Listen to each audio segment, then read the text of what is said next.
The Pacers are in prime position to push for the 3 seed. They're coming off of a Western Conference homestand. They're 2-1 since the break, meaning the All-Star break.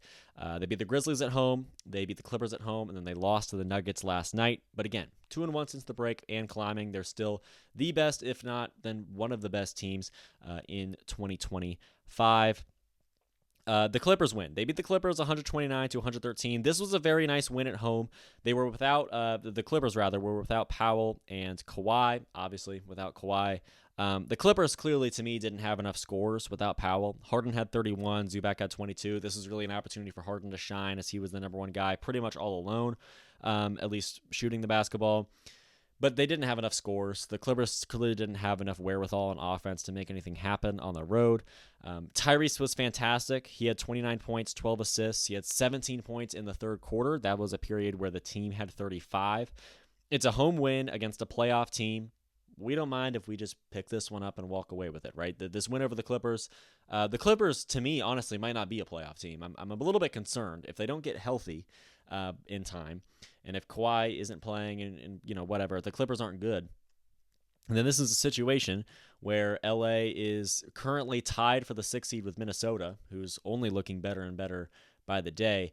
And the Clippers could fall out of that range, end up in the play-in tournament, and potentially get dropped by a team like the Warriors who are ascending, a team like the Mavericks who might pull themselves together at some point. There's a situation where the Clippers don't make the playoffs. They'll make the play-in tournament almost for sure. But the way they've been playing recently, they've been playing poorly. They've been injured. I'm worried about the Clippers, honestly. But the Pacers did a great job with this win, and it's impressive nonetheless. It's a home win against a probably playoff team. At least they currently are in the standings. Don't mind if I do, right? If you're a Pacers fan. The next night, they lost to the Nuggets 125-116. That was tough. It was the second day of a back-to-back. So, obviously, Clippers on Sunday night, Nuggets on Monday night. I just don't think the Pacers match up well with Denver. I get that this game was at home, and I get that this game also was off of, again, like the second day off of back-to-back, but I really don't think the Pacers match up well with Denver. I think that if the Pacers played the Nuggets in the NBA Finals later in the year, for example, I don't think the Pacers really have a chance of winning that series. Jokic felt undefendable. He had more assists than points, which is bonkers. He had 19 assists. He had 18 points. The team, Denver, had 6 players scoring 14 or more. They had 5 players scoring over 15. That was phenomenal to see from them. Plenty of shooters, right? So the way Denver's built, they have Jokic, who is this anchor in the middle, right? And he takes so much attention and he takes so much energy out of the defense. And this is how the Lakers beat the Jokic, right? Is they were borderline triple teaming him off ball. The Lakers found a way to contain Jokic, and that's phenomenal for them. They have the personnel to make that happen with LeBron and Hayes and everything else down low. The Pacers, to me, the front court isn't defensively as strong as the backcourt, perhaps, I think is fair to say. I think Nesmith and Nembhard are better than what we've got down low on the defensive side of the basketball. So Jokic felt undefendable, right? I just don't think that we're built to be able to contain Jokic, and because that means that it takes so much energy and it takes so much focus from the defense to contain Jokic or do anything to slow him down, then all of a sudden you realize that the Nuggets have shooters. They have Aaron Gordon, they have Jamal Murray, right? They have Christian Brown. They have guys that can pull the three, and that's exactly why they had 6 scores scoring 14 or more. We don't match up well because they have shooters, and Jokic just takes so much energy that if you can't get away with defending Jokic with just 1 or 2 guys, 1.5 players, they're probably going to light you up from 3. That's kind of what happened in this game against Denver. Again, I just don't think that we match up well with a healthy Denver Nuggets team. I'm thankful that they are in the Western Conference and potentially could get picked off before we have to play them. But still, the Pacers were in it towards the end, right? This is only, at the end of the day, this is only a 9-point loss. And again, I know it was at home, but it was off a back-to-back against the second team now, I suppose, in the West. This was a quality showing from the Denver Nuggets, or from the Indiana Pacers, rather, against the Denver Nuggets. And I was very delighted to see that happen that way. It's a tough loss. I don't mind it. I'm not upset. I'm not frustrated. It doesn't really bother me at all that this loss occurred to Denver, especially considering that the Pacers have a prime opportunity to pick up that win back in the next few days.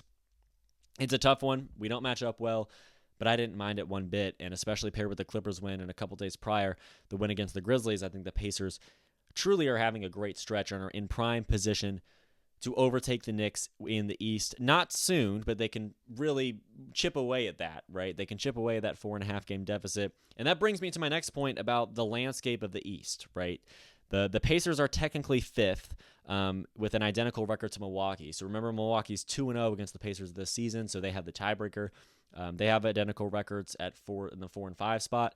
So the Pacers, right, technically the 5 seed, but they're 4.5 games back from the 3 seed of the New York Knicks. They're only 1 game above 6th place. That's Detroit. And they're well above the play-in where the Magic sit at 7. I'm not concerned about the Pacers dropping that many games the way they've been playing recently. So the Pacers, to me, are a surefire certified playoff team, a top 6 in the East playoff team.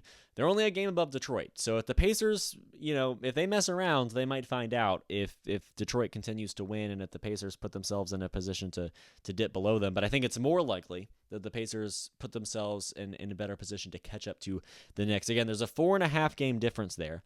We're going to talk about the Knicks in a second. I have some things to say about them, but the upcoming schedule for the Pacers is Toronto, Miami, and Chicago. That's a very workable set of play-in caliber teams.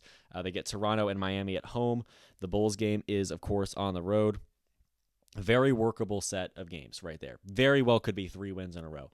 Don't want to guarantee that, but again, very well could be 3 wins in a row, and that absolutely puts the Pacers in position to break away from the Bucks and then catch up to the Knicks. The Bucks play Houston, Denver, and Dallas. That's 3 teams that are currently in the top 8 of the West. The Knicks play Philadelphia, Memphis, and Miami, so also a very workable schedule. But the Pacers are, again, in position to catch up to the Knicks. I don't think they will, but this is a series of games where they can really get themselves close, right? I want to see, after the Pacers finish playing this set of inferior opponents, and it extends past this. I believe the Rockets are the 4th team, and there's some more. There's the Nets twice in March, right? There's manageable games. The month of March for the Pacers isn't impossibly difficult. The rest of the season for the Pacers isn't impossibly difficult. It's very workable. If they continue to take care of business and beat the teams that they're expected to win against, right? A loss to Denver is totally fine. If they can continue to win against teams like Toronto, Miami, and Chicago, they very well could put themselves in position to catch up to the Knicks, knowing that the Knicks have a slightly more difficult schedule throughout the month of March and across the board after that. And I think the Pacers are playing very well, and they're playing in a way that makes me feel like that they're capable of success. Tyrese Halliburton has massively benefited from the All-Star break. He has had 19, 29, and 22 since that point. He seems just across the board to have taken a step up in his game. Miles Turner is healthy. He's back. He had 23 points and then a pair of 17-point performances since the All-Star break. The team looks good. It's full strength. It's ready to rock. Again, Miles Turner's back. Nembhard's in there. Nesmith's in there. TJ McConnell sprained his ankle, but he's around, right? He's present. He'll be back soon. There's a lot of excitement to me, right? The schedule is workable. The team is healthy. The team is playing well. They're beating quality opponents, especially ones in the West. It's a full-strength team that's playing well with a workable schedule. That's a recipe for success. That's a recipe for a team to improve their place in the standings. Really, who's stopping them is my question, right? Again, this is a full-strength Pacers team that's playing well with a workable schedule. They are in prime position to close the gap between themselves and the New York Knicks. I expect them to break away from the Bucks in the next 3 games.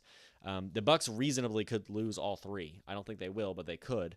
And the Pacers very, very reasonably could win all 3. They'll be favored in all 3 of those games. So the Pacers are in a great spot right now. And it's really great to see, considering how this season started. Again, 4.5 games back of 3rd place. That's the New York Knicks. 1 game above 6th place. That's the Detroit Pistons. And they're well above the Magic at 7th at the play-in tournament range there. Pacers are in great position, right? I really like the Clippers win. I didn't mind the Nuggets loss. And these next 3 games, again, very workable, very manageable, and it's very exciting to know that we're probably going to see winning Pacers basketball very often, very soon.